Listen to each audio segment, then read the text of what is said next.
आज हम बात करेंगे रामसे ब्रदर्स के बारे में। रामसे ब्रदर्स पूरा एक ऐसा खानदान था जो कि हॉरर यानी डरावनी फिल्मों को बनाने का काम किया करता था। उसका पूरा अध्याय मैं अगले एपिसोड्स में शुरू करूंगा, लेकिन आज मैं अपना उस अध्याय की शुरुआत एक बहुत ही ज्यादा सनसनीखेज, बहुत ज्यादा एक डरावनी कहानी से शुरू करना चाहता हूं।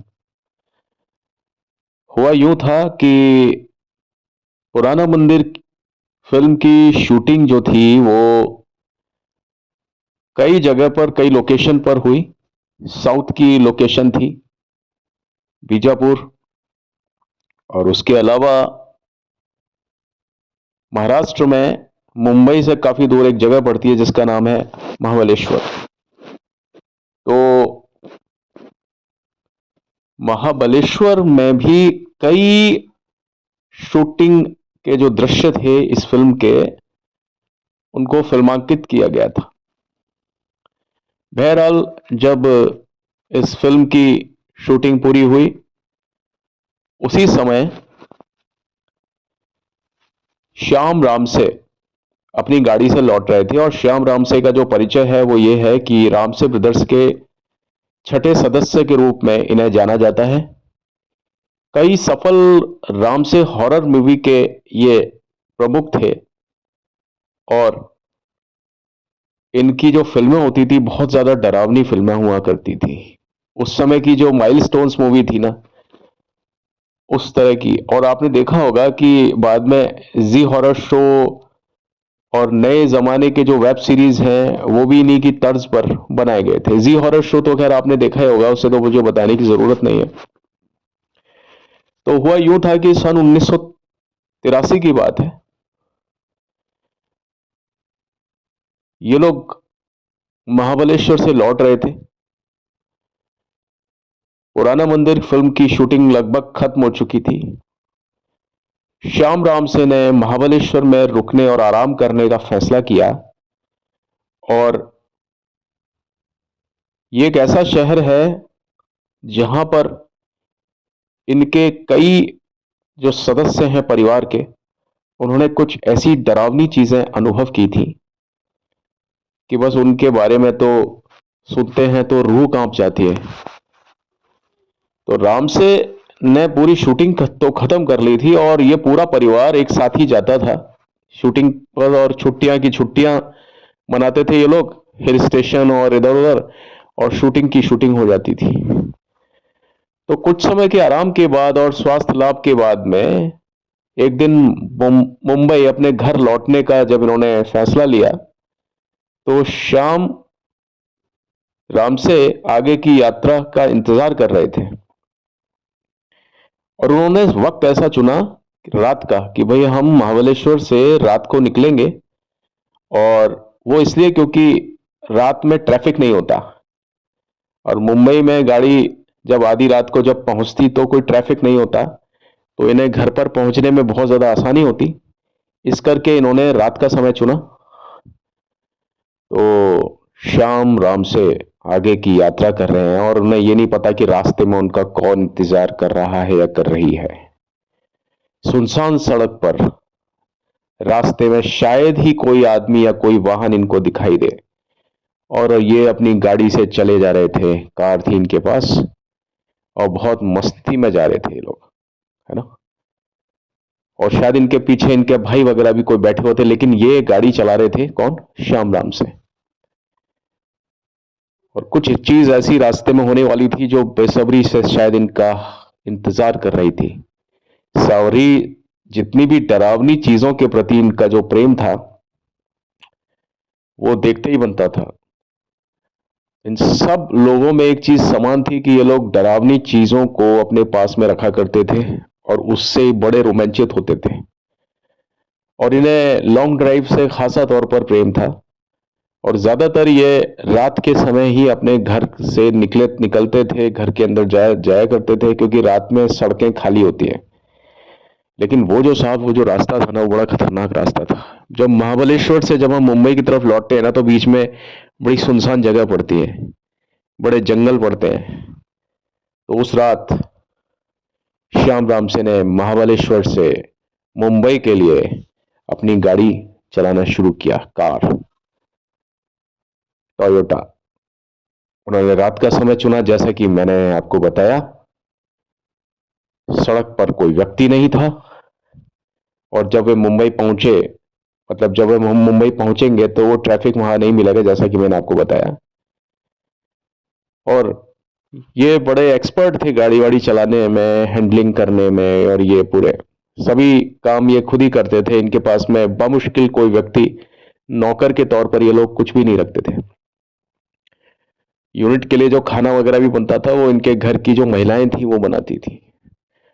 तो अब रास्ते में लोग लौट रहे थे, तो रास्ता में लगभग रोड एकदम सुनसान हो चुकी थी। आगे बहुत गहरे एक जंगल से इनको गुजरना था। बीच में यदा कदा कहीं कोई ट्रक की लाइट कहीं कोई दूर से दिखाई देती थी, कोई गाड़ी का हॉर्न कोई सुनाई दे रहा था बहुत दूर। अब ये सारी चीज जब देखते हैं ना इंसान, तो उनको गाड़ी की स्पीड वो ऑटोमेटिकली तेज कर लेता है, सोचता है जल्दी से जल्दी घर पहुंचूं। लेकिन साहब अभी एक रास्ते में इनका एक कोई चीज इंतजार कर रही थी। तो जैसे ही इन्होंने एक्सेलरेटर पे कदम रखा, तेज रफ्तार से टायर घूमने लग गए और कई किलोमीटर्स निकलते रहे। और आगे की सड़क बहुत ज्यादा खतरनाक होने वाली थी इनके लिए। सुनसान राजमार्ग पर आगामी जो एक स्वीप था, वहां पर कोई हेडलाइट काम नहीं करने वाली थी गाड़ी की। और वही एक समय था कि जहां इन्हें सावधान होने की जरूरत थी। अचानक से इन्हें अपनी सड़क पर इन्हें कोई चीज दिखाई दी। गाड़ी की स्क्रीन से बाहर, गाड़ी के शीशे के बाहर दाहिनी तरफ कोई छाया दिखाई दी इनको। और वो जो व्यक्ति था, उसका जो चेहरा था वो चमक रहा था। कुछ औरत जैसा कुछ अनुभव था,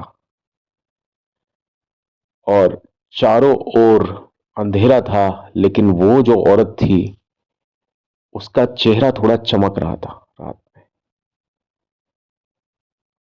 उन्होंने सोचा, एक अकेली औरत और यहां इस रास्ते पर खड़ी हुई है इस समय, क्या ये सत्य है या ये कुछ गड़बड़ है मामला।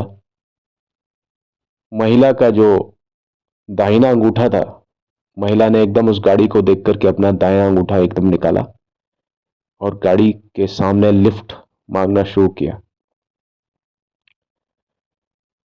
इन्होंने पहले तो अपनी गाड़ी को रोका नहीं, लेकिन आगे जाकर के गाड़ी को यह सोच करके रोका कि अगर ये वास्तव में कोई औरत है तो अगर हमने इसको लिफ्ट नहीं दी तो कितना मुश्किल हो जाएगा। वो औरत हाथ को फैला करके लिफ्ट मांग रही थी अब भी। इन्होंने गाड़ी को बैक किया, और जब इन्होंने गाड़ी को बैक किया तो उस औरत ने पूरे अपने हाथ फैला करके गाड़ी के सामने खड़ी हो गई। और इन्हें एक पल को ऐसा लगा कि कोई भी महिला इतनी रात को इस तरह से खड़ी नहीं होगी। यह जरूर कोई ना कोई औरत ऐसी है जिसको बहुत ज्यादा परेशानी है। अब इनके लिए यह बड़ा मुश्किल हुआ कि भाई यहां रुकना है या चलना है। दोनों बातें इनके दिमाग में थी, या तो ये कोई औरत है या ये कोई भूत बला है। लेकिन अगर ये औरत कोई भूत बला नहीं है तो हम बहुत बड़ा एक पाप कर रहे हैं, क्योंकि इस खतरनाक जंगल में ये औरत अगर ये इंसान है तो हम इसको यहां से कैसे छोड़ करके जा सकते हैं। इस दुविधा में शाम के अंदर का जो एक इंसान था वो जीत गया। शाम बहुत ही अच्छे इंसान थे, और उसने अपनी गाड़ी में उस औरत को आने के लिए कहा। और उस औरत ने उससे पहले पूछा कि हेलो, सब ठीक है। उस औरत ने उसकी तरफ, शाम की तरफ घूर करके देखा, और फिर अचानक से झटके से सड़क को पार करके लगभग उड़ते हुए वो गाड़ी के गेट की तरफ बढ़ी, और अप्रत्याशित रूप से कदम बढ़ा करके उसने गाड़ी के गेट को खोला और अंदर आकर के वो बैठ गई। वो जो समय था, वो जो मौसम था, वो गर्मी का मौसम था, लगभग उमस। जैसे ही वो औरत बैठी, गाड़ी में एकदम शांति का माहौल छा गया। श्याम इस बात को अनुभव कर रहे थे कि वो गाड़ी जो थी ना, पहले ठंडी थी, लेकिन उस औरत के आने से उस गाड़ी में जो ठंडक थी वो और ज्यादा बढ़ गई। गाड़ी में एसी चल रहा था, लेकिन उसके आने से एसी का इफेक्ट और ज्यादा तेज हो गया। कहाँ वो जो पूरी जो मौसम था, जलवायु थी, वो गर्मी और उमस भरी एक शाम थी, रात थी, लेकिन इस समय गाड़ी के अंदर का जो ठंडक थी वो देखते ही बनती थी। अचानक से उनको लगा कि कहीं कुछ गड़बड़ है, गाड़ी में कहीं कुछ दिक्कत है। उसने बगल में बैठी हुई उस औरत से कुछ बात करने की कोशिश की। उसने पूछा, आप कहाँ जा रहे हैं? उस औरत ने कुछ जवाब नहीं दिया। वो औरत बस सिर्फ बाल को फैलाए हुए उससे अपना थोड़ा मुंह सा फेर करके बाल को फैलाए हुए बैठी हुई थी। उसने फिर कहा कि क्या मैं आपको रास्ते में कहीं छोड़ सकता हूं? वो औरत पूरी तरीके से खामोश थी और उसने कोशिश की अपनी तरफ से बात करने की, श्याम राम से ने उस औरत से, लेकिन उस औरत ने कोई जवाब नहीं दिया। श्याम रामसे के पेट में मरोड़ सी होने लगी, क्योंकि एकदम से कहां गर्मी थी और अब एक तेज तेज ठंड गाड़ी में बिना वजह बढ़ने लगी। और उसने हाथ की हथेलियों को रगड़ना शुरू किया, और हाथ की हथेलियों को रगड़ते रगड़ते उसने हाथ को मिलाने की कोशिश की। बोला, हेलो, मैं श्याम राम से हूं। लेकिन उस औरत की तरफ से एक भी जवाब नहीं आया। वो औरत गाड़ी के उस तरफ दूसरी सीट पर अपना मुंह फेर करके थोड़ा सा बैठी हुई थी और उसके बाल थोड़े बिखरे हुए थे। उसके हाथ आगे बढ़ाने पर भी उस औरत ने कोई प्रतिक्रिया नहीं दी। बस वो जैसे कि एकटक सामने देख रही थी, अपने सामने। श्याम सोच रहा था कि ये कैसी अजीब औरत है। हो सकता है ये औरत बहरी हो, ये मेरी कही हुई बात को नहीं सुन सकती। लेकिन उस श्याम ने तिरछी निगाहों से देखा उसके चेहरे की तरफ। उसका चेहरा जैसे कि ट्यूबलाइट की तरह जल रहा था। वह खूबसूरत थी, निर्विवाद रूप से सुंदर। उसके बिखरे हुए बाल एकदम काले थे, जो कि उसकी कमर तक पहुंच रहे थे।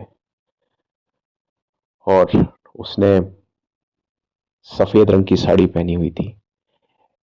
सफेद रंग की साड़ी तो बहुत लोगों को उसने पहने हुए देखा ली, लेकिन आज जो सफेद रंग की जो साड़ी इस औरत ने पहनी थी, वो सफेद रंग भी कुछ अलग ही दिख रहा था। और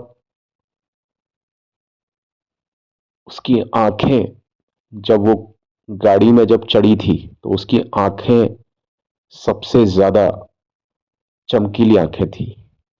श्याम राम से शायद उसकी आंखों से ही बहुत ज्यादा हिप्नोटिक बहुत ज्यादा हिप्नोटिक इफेक्ट था उसकी आंखों में। शायद वही इसी वजह से वो गाड़ी को रोकने पर मजबूर हो गया था। अचानक से उसने पूछा औरत से कि भाई आपको कहां जाना है? तो औरत के मुंह से जो आवाज आई, वो औरत की आवाज थी ही नहीं। वो आवाज ऐसी आवाज थी कि शैतान की आवाज, गड़गड़ाहट के साथ में एक बहुत ही अजीब सी आवाज, पूरी तरीके से असंगत। वो किसी औरत की आवाज नहीं हो सकती, वो किसी अला बला की आवाज थी, और जो उसकी नसों में चुभ गई। और वो वही चीखने की इच्छा हुई श्याम राम से को, उस औरत की आवाज को सुन करके। वहां वो ये समझ गया था कि ये औरत कोई साधारण औरत नहीं है और ये कोई इंसान नहीं है। ये हो ना हो ये कोई चुड़ैल है जो कि उसके बगल में बैठी हुई है। और वो बार बार इस बात को कोस रहा था कि क्यों मैंने इसको लिफ्ट दी, क्यों इस झंझट में पड़ गया, क्यों इस झंझट में पड़ गया। और वो घर लौटने को बड़ी तेजी से गाड़ी चला रहा था। क्यों उसने अपनी इस आरामदायक यात्रा को बर्बाद किया। अब उस औरत के बारे में बहुत सारी बातें परेशान करने वाली थी। श्याम ने फिर भी उस औरत के साथ में बातचीत जारी रखी और वो धीरे धीरे कुछ बोल रहा था, लेकिन उसको लगा कि ये औरत कुछ भी नहीं बोल रही है। और हो सकता था कि अगर वो उस औरत को ज्यादा परेशान करता तो वो औरत उसका कुछ भी कर सकती थी। उसने उस औरत से बात करना अचानक बंद कर दिया और कोशिश ये करने लगा कि जैसे तैसे करके वो औरत अपनी मंजिल तक, जहां तक के लिए उसने उससे लिफ्ट लिया है, वहां वो उतर जाए। जैसे जैसे यात्रा आगे बढ़ती गई, श्याम की बेचैनी भी बढ़ती गई, बहुत ज्यादा बढ़ गया। उसे स्पष्ट रूप से एहसास था कि मैंने बहुत बड़ी गलती कर ली है इसको लिफ्ट देकर।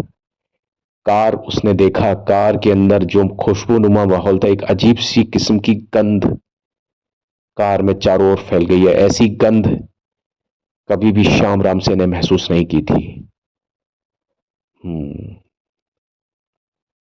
कार और ज्यादा ठंडी हो रही थी, बहुत ज्यादा ठंडी हो रही थी। लेकिन उसके बावजूद भी श्याम राम से की जो हथेलियां थी वो पसीने से चिपचिपा रही थी। एयर कंडीशनर हालांकि गाड़ी में चल रहा था, गाड़ी में ठंडक थी, लेकिन श्याम राम से का पूरा शरीर कांप रहा था। बहुत ज्यादा गर्मी, बहुत ज्यादा पसीना उसको अनुभव हो रहा था। उसने अचानक से उस महिला पर तिरछी नजर डाली और यह देखने के लिए कि वो महिला कैसी लग रही है। तो उसका जो चेहरा था वो एकदम तराशे हुए पत्थर के जैसा था। बिल्कुल बनावट, बहुत प्यारी बनावट उसके चेहरे की, और उसका चेहरा चमक रहा था और नाजुक त्वचा चेहरे की।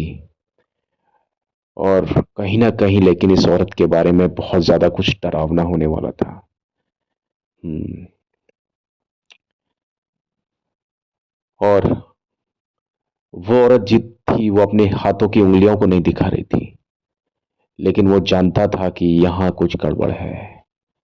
उसने श्याम राम से न पूछा कि आप मुझे बताएं कि आपको कहां उतरना है। आप मुझे प्लीज बताएं आपको कहां उतरना है। हम्म उसने दोबारा से वही आवाज निकाली जो उसने पहले निकाली थी, जो कि किसी अला बला या भूतनी की आवाज हो सकती थी। वो महिला सीधे देख रही थी, सीधे स्क्रीन पर देख रही थी, शीशे के बाहर देख रही थी, जैसे कि वो किसी समाधि में तल्लीन हो। श्याम राम से को बहुत ज्यादा घुटन हो रही थी। उसे लगा कि मैं ना जाने कब तक इस तरह से फंसा रहूंगा। उसने बेचैन होकर के अपनी यात्रा को जारी रखा।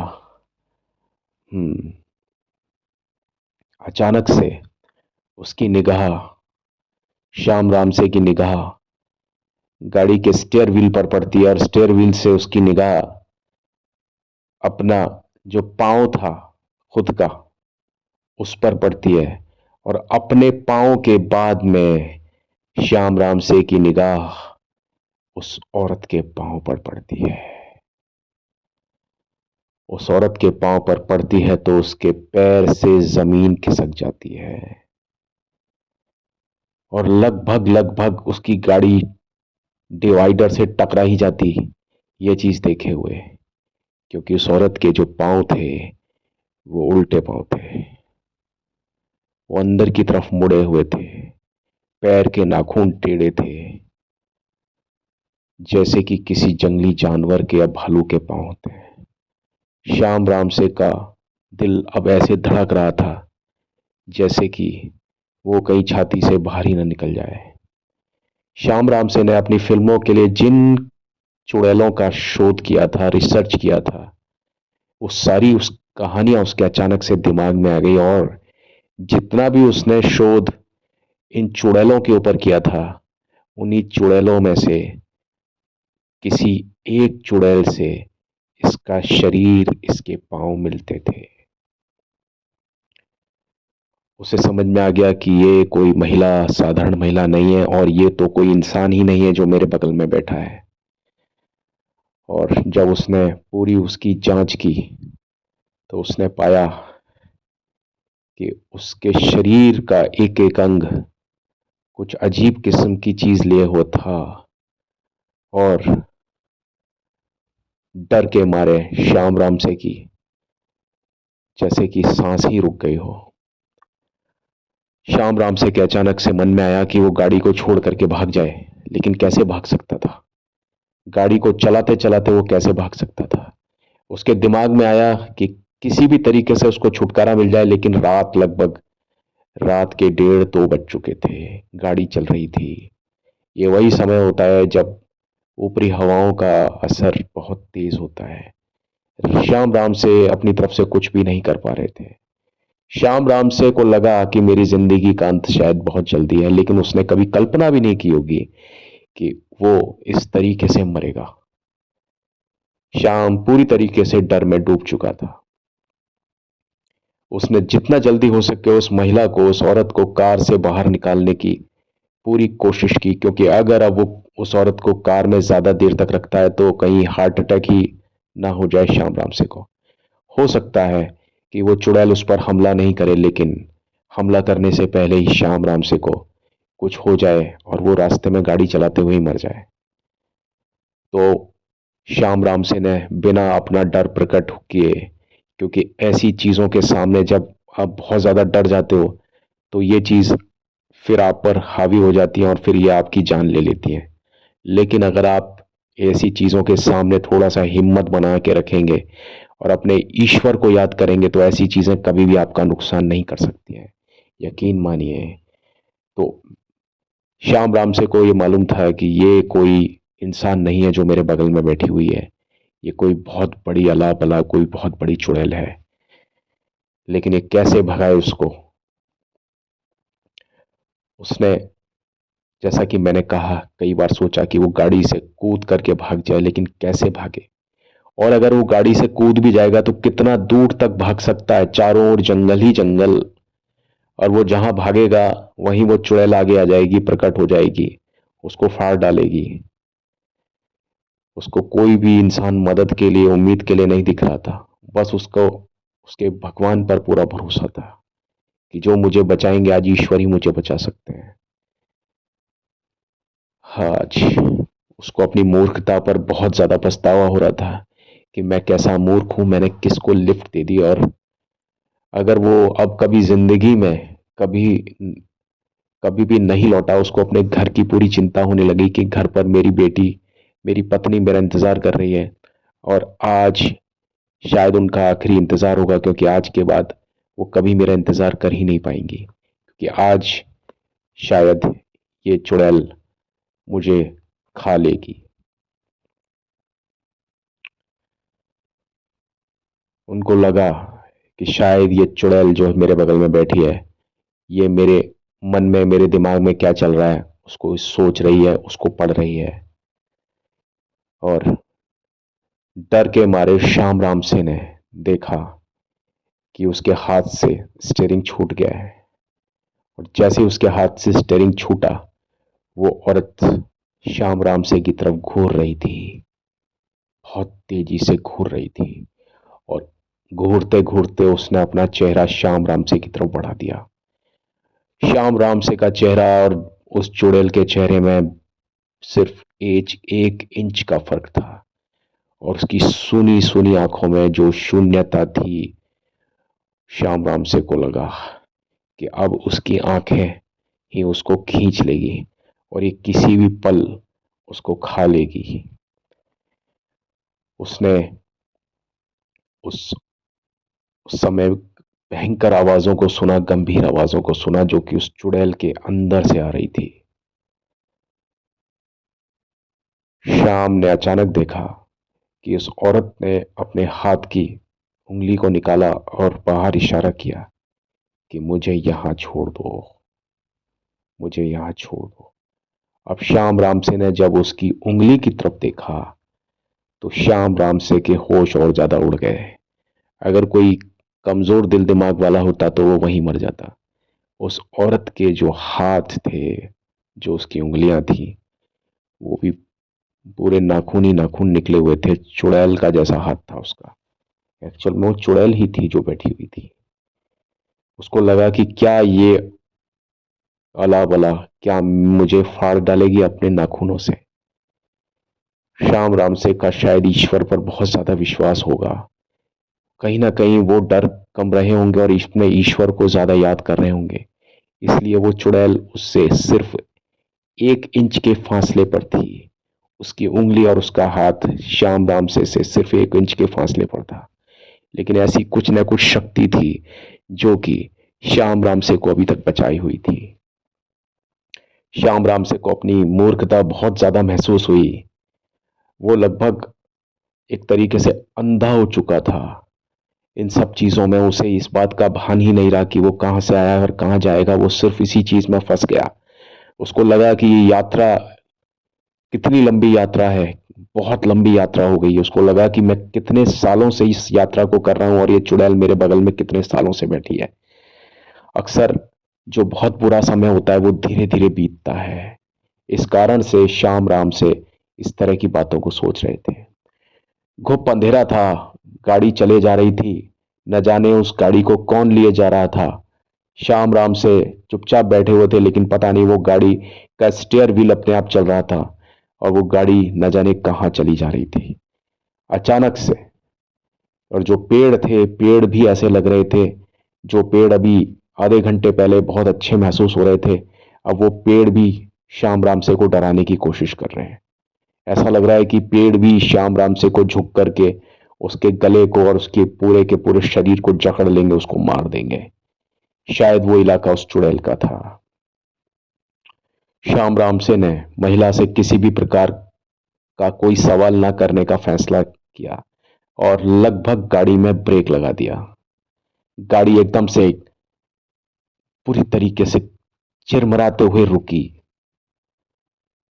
और श्याम राम से ने अपनी आंखें बंद कर ली और उसने सिर्फ अपने ईश्वर को पुकारा, क्योंकि आगे जो होने वाला था उसने खुद को उसके लिए तैयार किया और एक तरीके से उसने खुद को मौत के हवाले कर दिया कि अब मेरी मौत को आने से कोई रोक नहीं सकता। अचानक से कार का दरवाजा खुलता है। वो औरत धीरे से निकलती है और हवा में थोड़ा सा आगे जाकर के गायब हो जाती है। श्याम राम से आंखें खोलते हैं और उस औरत को दूर जाकर के, दूर जाते हुए देखते हैं और लगभग वो औरत थोड़ा दूरी में आकर के लगता है उड़ गई, गायब हो गई, वो चली गई। श्याम राम से को इस बात का विश्वास नहीं हो रहा था कि वो आज कितना भाग्यशाली था। उसने फिर से स्टीयर व्हील को पकड़ लिया और अपनी बुद्धि को जुटाने की कोशिश की और फिर से उसने उस दिशा को देखा और जितनी तेज उसने गाड़ी को दौड़ा सकता था उतनी तेजी से वो अपनी गाड़ी को मेन रास्ते पर लेकर के आ गया। क्योंकि ये सारे एरिया श्याम राम से ने देखे हुए थे, क्योंकि इन जगह पर के बारे में श्याम राम से को पूरी तरीके से मालूम था, क्योंकि अधिकांश तौर पर वो अपनी फिल्मों की शूटिंग ऐसी ही जगह पे किया करते थे और ये जगह उसकी देखी हुई थी, भली हुई थी। उसने अपने ईश्वर को धन्यवाद दिया। आज उसको लगा कि भाई आज उसका साक्षात मौत से दर्शन हो गया। क्या सचमुच वो एक डायन थी? क्या वो सचमुच एक वो चुड़ैल थी, या वो कोई एक ऐसी औरत थी जो सिर्फ बीमार थी, जिसके हाथ पांव बीमारों की तरह किसी जानवर या भालू जैसे पांव थे उसके? लेकिन यह सोचने वाली बात है कि उसके पांव चाहे भालू जैसे हो, लेकिन उसके पांव उल्टे पांव क्यों थे? जंगल भी ना जाने किन किन चीजों को, ये बीहड़, ये वीराना भी ना जाने खुद में क्या क्या राज समाये हुए हैं, संभाले हुए हैं। मगर हम सिर्फ उन चीजों की बातें कर सकते हैं जो चीजें हमें उजाले में दिखाई देती हैं। इस प्रकृति ने अंधेरे में ना जाने क्या क्या रहस्यों को किन किन चीजों को खुद में समेट रखा है। प्रकृति की बात सिर्फ प्रकृति जानती है। उस दिन के बाद से श्याम राम से ने कभी भी किसी को लिफ्ट नहीं देने की कसम खाई, और आगे जाकर के, बहुत दूर जाकर के, वो अपनी गाड़ी में एक तरीके से बंद हो गया और उसने अपने ईश्वर को याद किया। और जैसा कि ज्ञातव्य है, बिल्कुल यही सीन, इसमें थोड़ा सा उसने मॉडिफिकेशन करके यही सीन उसने फिल्म वीराना, जो कि 1988 में बनी थी, यही पूरा सीन उसने फिल्म वीराना में भी इसी सीन को आप देखते हुए पाएंगे। तो ये कहानी वास्तविक घटना पर आधारित कहानी थी, जो कि बाद में वीराना फिल्म का एक हिस्सा साबित हुई। और जाहिर मानिए, यकीन मानिए, इस फिल्म को भी जो बहुत ज्यादा डरावना बनाती है, वो पर्टिकुलरली ये एक सीन है। और ये सीन इसलिए जानदार था क्योंकि ये वास्तविक घटना पर आधारित सीन था, और इसमें चुड़ैल यानी जो डायन का सामना हुआ था श्याम राम से। आज के एपिसोड में सिर्फ इतना ही। अगले एपिसोड में आपके सामने एक और सच्ची कहानी को लेकर के आपकी सेवा में एक बार मैं आपका दोस्त, आपका होस्ट और आपका घोस्ट हेमंत कुमार